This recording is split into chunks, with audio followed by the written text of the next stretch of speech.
नमस्कार। India debate में आप सबका स्वागत है। मैं हूं आशुतोष पाठक। बहुत बड़ी एक खबर आ रही है मित्रों। भारतीय खुफिया एजेंसी पिछले कई महीनों से जबरदस्त एक एक्शन में है और उस खुफिया एजेंसी में कंसंट्रेटेड एफर्ट चल रहे हैं। Research and analysis wing, internal जो सेंट्रल ब्यूरो ऑफ इन्वेस्टिगेशन है और नेशनल इन्वेस्टिगेटिंग एजेंसी एनआईए और नारकोटिक्स डिपार्टमेंट, और ये सब मिलकर के इंटरपोल के साथ मिलकर के एक बड़े ऑपरेशन को अंजाम दे रही है। ये लड़ाई बहुत ही अद्भुत है मित्रों। 70 साल का हो गया है दाऊद, 70 साल का, और लड़ाई उनकी है 81 वर्ष के नौजवान से। बूढ़े नहीं है वो, 81 साल के हो गए हैं। अजित डोभाल 1968 बैच के आईपीएस ऑफिसर हैं। 37 वर्षों की सेवा में सिर्फ 7 वर्ष उन्होंने वर्दी पहनी। 7 साल तक वो पाकिस्तान में थे, खुफिया एजेंट बनकर थे। ऑपरेशन ब्लू स्टार में वो खुफिया एजेंट रहे। एक के बाद एक आपने उनके नाम सुने होंगे। 1999 के प्लेन हाईजैक में वो बातचीत करने वाले में से एक थे, और भी कई गैलेंट्री अवार्ड, कई अवार्ड वो ले चुके हैं। माने हुए ऑफिसर हैं वो, और भारत की सुरक्षा को लेकर के आजकल एक खतरनाक प्लानिंग में है। क्लिफ्टन एरिया है कराची में, जहां दाऊद छिपा है।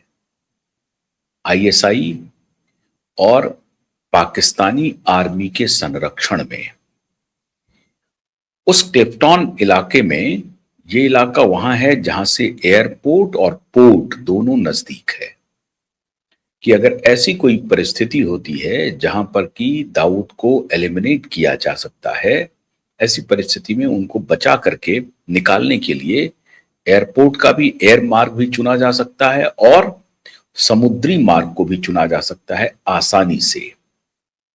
यहां तक तो भारत की खुफिया एजेंसी को मालूम है, लेकिन उसके आगे की कहानी सुनिए। इंटरपोल और भारत की खुफिया एजेंसी, जो आप धुरंधर में जो कुछ भी आपने देखा, वो अब सच साबित हो रहा है। अभी तक तो आपने रियल लाइफ में देखा, अब वो रियल लाइफ में देखने को मिलेगा आपको। 2020 से 2026 तक 30 आतंकवादी को, जो ड्रेडेड आतंकवादी रहे हैं, 30 को अननोन गनमैन ने एलिमिनेट कर दिया। इसकी जानकारी मैंने आपको पहले भी बताई हुई है, अन्य स्रोतों से भी आपको जानकारी मिली होगी। लेकिन 30 ड्रेडेड आतंकवादी टेररिस्ट को अलग अलग संगठनों से, चाहे वो जैसे मोहम्मद हो, लश्कर ए तैयबा हो, हिजबुल मुजाहिदीन हो, इन सबके ऑर्गेनाइजेशन से रिलेटेड जो भी टेररिस्ट थे ड्रेडेड, 30 का एलिमिनेशन हुआ है। और अननोन गनमैन है। एक ही ऑपरेशन होता है, मोटरसाइकिल पर आते हैं और क्लोज पॉइंट ब्लैंक खोपड़ी उड़ा देते हैं, और फिर पता नहीं वो गनमैन कहां गायब हो जाता है। पाकिस्तान की आईएसआई उस गनमैन को ढूंढ नहीं पा रही है, पाकिस्तान की मिलिट्री नहीं ढूंढ पा रही है, पाकिस्तान की जो इंटरनल इंटेलिजेंस है, लोकल इंटेलिजेंस, वो नहीं ढूंढ पा रही है। मामला तो बहुत गंभीर है। लेकिन अप्रैल में, मार्च, अप्रैल, मई, इस 3 महीने में जबरदस्त क्रैकडाउन हुआ है। अप्रैल में एक आतंकवादी को, आतंकवादी नहीं, एक हैंडलर को, जो टी कंपनी का सबसे क्लोज माना जाता है, उनको इस्तांबुल से श्रीमान को गिरफ्तार किया गया, टर्की से। टर्की में इन दिनों लगातार गिरफ्तारियां हो रही हैं, एक से एक सेपरेटिस्ट वहां पहुंच रहे हैं। नॉन मुस्लिम आबादी पर हमला करने को लेकर के बहुत सारे टेररिस्ट ऑर्गेनाइजेशन वहां पर कैंप कर रहे हैं। टर्किश पुलिस उसको गिरफ्तार भी करती है जब उनको कोई इंफॉर्मेशन इनपुट्स मिलता है।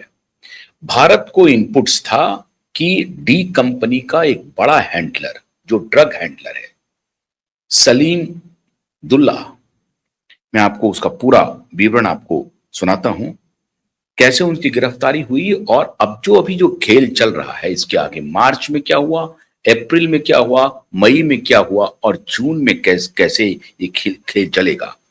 Salim Ismail Dulla international drug racketeer है, जो कि दाऊद का क्लोजेस्ट हैंड माना जाता है। कोविड के दौरान और उसके पहले 1993 में जो बॉम्ब ब्लास्ट हुआ, जिसके बाद दाऊद अब्राहम भारत छोड़ करके भागा, उसके बाद से लगातार दाऊद का ड्रग को राष्ट्रीय, भारत के अधीन और अंतर्राष्ट्रीय स्तर पे ड्रग बिजनेस को सबसे अधिक आगे बढ़ाने वाला यही इंसान है सलीम इस्माइल दुल्ला। गिरफ्तारी इसकी पहले हुई है, आप सबको बहुत कुछ जानकारी भी है, लेकिन इसके अंदर का खेल मैं पहले बताता हूं और फिर आपको पता चलेगा। मैं चर्चा करूंगा अभी ऑपरेशन कवच का, ऑपरेशन गरुड़ का, और इसके अलावा ऑपरेशन गरुड़ में जो नारकोटिक्स, सीबीआई, इंटरपोल, एनआईए, इन सब ने कितने ठिकानों पर दबिश दी, 11,000 से अधिक ठिकानों पर दबिश दिया है। हजारों करोड़ के ड्रग रैकेट को निस्त नाबूद कर दिया है और ये सब हो रहा है उनके इशारे से। इनका जो नेटवर्क है मित्रों, वो आप उसके बारे में मैं बताता हूं। दाऊद अब्राहम के वैश्विक ड्रग सप्लाई चेन का मुख्य प्रबंध करता है, मास्टरमाइंड माना जाता है। और 1900, जैसा कि मैंने आपको बताया, 1993 के बाद ये सारा हैंडल कर रहा था। 5,000 करोड़ का कारोबार तो खाली ये अकेले सलीम इस्माइल डोला हैंडल करता है, 5,000 करोड़ का। ऐसे ऐसे कई हैंडलर हैं दाऊद के, ये अकेला हैंडलर नहीं है, ये सबसे क्लोज माना जाता है। और ये 5,000, अभी जो एक आपने गृह मंत्री ने जिसके बारे में ट्वीट किया था, याद कीजिए, जिहादी ड्रग का ये इस्तेमाल करता था। और उसमें से इनका जो सबसे मुफीद ड्रग है वो है मेफोड्रेन। एमडी का राजा माना जाता था इस आदमी को, मेफोड्रेन। विशेषकर मुंबई और गुजरात के बाजारों में मेफोड्रेन, एमडी, फेंटानिल और अन्य सिंथेटिक दवाओं की तस्करी का मुख्य सरगना है। इसी फेंटालिन जो है, यही फेंटालिन को जिहादी दवा कहा जाता है, जिहादी ड्रग कहा जाता है। और मेफेड्रिन जो ड्रग है, इसका भी और फेंटालिन का भी, इन दोनों का, इस दो विशेष ड्रग का ये बड़ा सप्लायर था।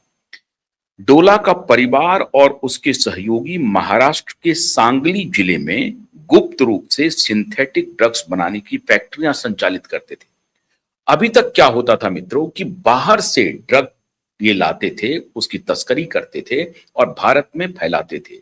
लेकिन अब इन्होंने क्या किया, दूसरा कहानी शुरू कर दिया। कहानी क्या किया, भारत में ही इन्होंने फैक्ट्री लगा दी और महाराष्ट्र के सांगली में इन्होंने फैक्ट्री लगा दी।